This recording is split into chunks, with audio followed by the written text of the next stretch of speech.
जो इस प्रसंग को सुनेगा उसके सारे पाप ताप नष्ट हो जाएंगे। जो भगवान की मंगलमयी कथा को सुनाता है या सुनता है, भगवान अंतस हृदय से बहुत जल्दी उसके ऊपर प्रसन्न हो जाते हैं। बड़े बड़े देवता भगवान ब्रह्मा जी के समीप गए और कहा, सबका तेज अपहरण हो रहा है, सूर्य भी निस्तेज होते जा रहे हैं, हम देवताओं की शक्ति क्षीण होती जा रही है। महाराज मुझे पता नहीं कि इसका कारण क्या है, आप कृपा करें। तो ब्रह्मा जी ने बताया, चिंता मत करो, ये दिति के गर्भ में विराजमान भगवान के दिव्य पार्षद जय और विजय, वही अमंगलकारी रूप आचरण करने वाले जब प्रकट होने की भावना कश्यप जी ने बताई तो दिति ने रोक लिया। 100 वर्ष हो गए, प्रसव ही नहीं होने दिया। ये सनक सनंदन सनातन सनत कुमार के शाप से जय विजय दिति के गर्भ में विराजमान है।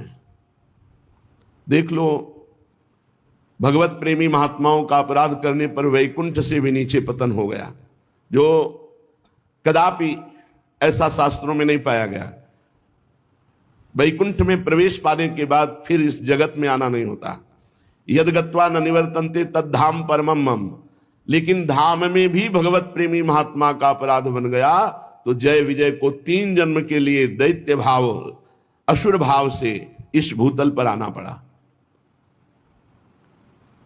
जब ब्रह्मा जी ने समस्त देवताओं को समझाया कि आप शांत हो जाइए, भगवान श्री हरि सबका मंगल करेंगे, ये और कोई अनिष्ट नहीं है, ये दिति ने अपने गर्भ को अपने तपोबल से 100 वर्ष तक रोक रखा है, तो उन गर्भस्थ तेजों में भगवत पार्षदों के प्रभाव से सबका तेज क्षीण हो रहा है। आप शांत होकर के जाइए, कोई चिंता का विषय नहीं है। ब्रह्मा जी के कहने से अंधकार का कारण जानकर देवताओं की शंका निवृत्ति हुई और वो पुनः अपने अपने स्थान को लौट गए। इधर दिति को अपने पतिदेव के कथनानुसार पुत्रों की ओर से भारी अमंगल की आशंका थी। ये सृष्टि का मंगल कर देंगे, ये भगवान के विमुख हैं, ये भगवान से वैर करेंगे, ऐसी आशंका से 100 वर्ष हो गए। गर्भ को गंभीरता पूर्वक धारण की, इनको हम आने ही नहीं देंगे बाहर। फिर जब कश्यप जी ने आदेश किया, ऐसा उचित नहीं है, सब लोगों का वैसे ही अमंगल हो रहा है, पति की आज्ञा का पालन करते हुए उन्होंने जो तपोबल से रोके हुए थी प्रसव किया। यमज पुत्र उत्पन्न हुए, जुड़वे। जो ही उनका जन्म हुआ, जन्म होते ही स्वर्ग पृथ्वी अंतरिक्ष में भारी उत्पात पैदा होने लगे। पृथ्वी कंपायमान हो गई, दिशाओं में आग लग गई, बिजलियां तड़प कर गिरने लगी, आकाश में अनिष्ट सूचक धूमकेतु पुच्छल तारे प्रकट हो गए, बार बार भारी तूफान उठने लगा, जो वृक्षों को उखाड़कर धूल भरी आंधी, बिजली जोर जोर से चमक रही है, घटाएं सघन रूप धारण करके गर्जना कर रही, सूर्य चंद्र आदि का तेज लुप्त हो गया, कहीं कुछ दिखाई नहीं दे रहा, घोर अंधकार जन्म लेते ही जो दिति के गर्भ में विराजमान है, महान तेजस्वी यशस्वी भगवान श्री हरि के पार्षद ही है। बड़ी खलबली मच गई, चंद्रमा के आसपास मंडल बैठने लगे, गीदड़ उल्लुओं की भयानक आवाज, कुत्ते गर्दन उठाकर भूंक रहे हैं, झुंड के झुंड गधे अपने कठोर खुरों से पृथ्वी को खोद रहे, रेक रहे, बड़ा अशुभ। गौएं डर गई, गौओं के दुग्ध की जगह रक्त निकलने लगा, देव मूर्तियां कंपायमान पसीना और आंसू निकलने लगे, शनि राहु आदि क्रूर ग्रह प्रबल होकर बृहस्पति आदि सौम्य ग्रहों को लांघकर वक्र गति से चलने लगे। ऐसा भयंकर उत्पात देखकर केवल सनकादि भयभीत नहीं हुए, क्योंकि उन्हें पता है उन्होंने ही तो शाप दिया है। बिकॉज सबको ऐसा लगने लगा मानो प्रलय का समय आ गया क्या। सनकादि के सिवा एक बार सबको शंका हुई, क्या सृष्टि के प्रलय का समय आ गया क्या, ऐसा अनिष्ट सूचक उत्पात। अब ये दोनों प्रकट होते ही इनका शरीर इतना बढ़ा कि पूरे आकाश को छू लिया प्रकट होते ही, क्योंकि 100 वर्ष तो गर्भ में ही रहे। भयंकर पराक्रम, बलशाली, आकाश को घेरे हुए ऐसा शरीर। वो इतने ऊंचे थे कि उनके मुकुट का अग्रभाग स्वर्ग को छू रहा था। मुकुट को आप नहीं देख सकते, इतने ऊंचे थे। उनके छाती और भुजाओं से दिशाएं आच्छादित हो गई। भुजाओं में ऐसी चमक कि दिशाएं प्रकाशित हो रही थी। अब जे भी उन्होंने पृथ्वी पर कदम रखा तो ऐसे भूकंप आ गया, पृथ्वी कांप गई।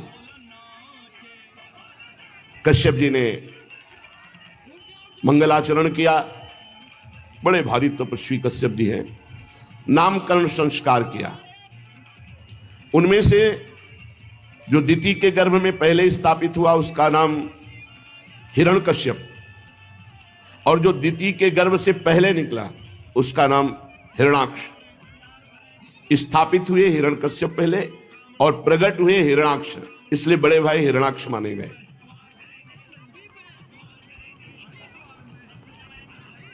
हिरण्यकश्यप तो ऐसा मत वाला बलवान कि अपनी भुजाओं के बल से मारता पर्वतों को तो चकनाचूर हो जाते। लोकपाल थर्रा गए हिरण्यकश्यप का बल देखकर। और हिरण्याक्ष तो हाथ में गदा लेकर के हर लोक में जाके गर्जना करता, कोई सामने नहीं आता हिरण्याक्ष के। पैरों की धमक असह थी। वो पैरों में बड़े बड़े नूपुर पहने, विजय सूचक माला धारण किए, विशाल गदा लिए, जिधर जाता कोई उससे लड़ने वाला ही नहीं। हिरण्याक्ष देवता तो ऐसे डर कर भागते जैसे छोटे बच्चे भेड़िए को देखकर डरते। जैसे गरुड़ के डर से सांप, ऐसे देवता भयभीत होकर भागते। हिरण्याक्ष ने देखा कि उसके सामने कोई लड़ने वाला ही नहीं, तो हर लोक में जाकर के गर्जना करता। फिर वो गहरे समुद्र में घुस गया और अपनी गदा का प्रहार लहरों पर करता। सब जलचर जीव घबरा गए। अनेक वर्षों तक समुद्र में घूमता रहा, कोई लड़ने वाला ही नहीं मिला हिरण्याक्ष को। बस वायु वेग से तरंग जो उठती उसी पर गदा का प्रहार करता। जल में घूमते घूमते लोकपाल वरुण जी की विभवापुरी जो राजधानी है वरुण लोक की, उसमें प्रवेश किया। जल के स्वामी वरुण जी ने देखा ये बड़ा मतवाला वीर आ रहा है, लड़ना संभव है। हिरण्याक्ष हंसी उड़ाते हुए कहा, महाराज प्रणाम। एक हाथ से संत भगवंत श्री विग्रह, इनको निषेध किया गया प्रणाम करना। ऐसे एक हाथ से नहीं, हमारे यहां दोनों हाथ जोड़कर प्रणाम, ये उपहास कहा जाता है। संत या भगवान का श्री विग्रह या जो अपने बड़े गुरुजन हैं उनको ऐसे नहीं किया जाता, उनको हाथ जोड़कर प्रणाम किया। उसने एक हाथ से ऐसे उपहास करते हुए प्रणाम मुद्रा में कहा, महाराज मैं एक भिक्षा मांगता हूं, क्या युद्ध की भिक्षा मिलेगी आपसे? हाँ, बड़े लोकपाल हो, बड़े वीर हो, कीर्तिशाली हो, तो आप अपनी मर्यादा रखने के लिए मुझे एक भिक्षा दोगे? आओ हमसे युद्ध करो। मदोन्मत्त हिरण्याक्ष को देखकर वरुण जी को क्रोध तो बहुत आया और उन्होंने विचार किया जीता नहीं जा सकता, क्योंकि ये भगवान का पार्षद है, इसे तो केवल भगवान ही जीत सकते हैं, दूसरा नहीं। तो उन्होंने कहा, चिंता मत करो, तुम्हारे जैसे रणकुशल वीरों को युद्ध में संतुष्ट करके सारी मनोकामना पूर्ण करने वाले एक महावीर हैं। तुम्हारे जैसे वीर वहां घुटने टेक देते हैं। तुम बड़े वीर हो, पर तुम्हें ज्यादा देर नहीं लगेगी वीर सैया में शयन करने की। तुम जैसे दुष्टों को नियंत्रण करने के लिए वो विविध रूप धारण करते हैं। वरुण जी की बात सुनकर के बड़ा प्रसन्न हुआ, बोला, बताओ तो जरा ऐसा वीर त्रिभुवन में कौन है जो मेरी भुजाओं को युद्ध में तृप्त कर सके? उनका तृप्त नहीं तो उनके हाथ मारा जाएगा। तो उसने कहा, तुम बताओ तो, फिर थोड़ी देर में सूचना तुम्हें मिलेगी कौन मारा गया। इतने में देवर्षि नारद जी आ गए। नारद जी ने कहा, वीर का तो पता मैं जानता हूं। नारद जी एक ऐसे महात्मा है, चाहे जहां चले जाए, चाहे जिससे मिले, सब सम्मान करते हैं। कंस से भी मिलते हैं, कृष्ण से भी मिलते, सब से, कहीं भी चले जाएं। नारद जी एक ऐसे विश्व पूज्य महात्मा है जहां असुरों के यहाँ भी इनकी पूजा होती है, कोई इनसे द्वेष नहीं करता, सब जानते हैं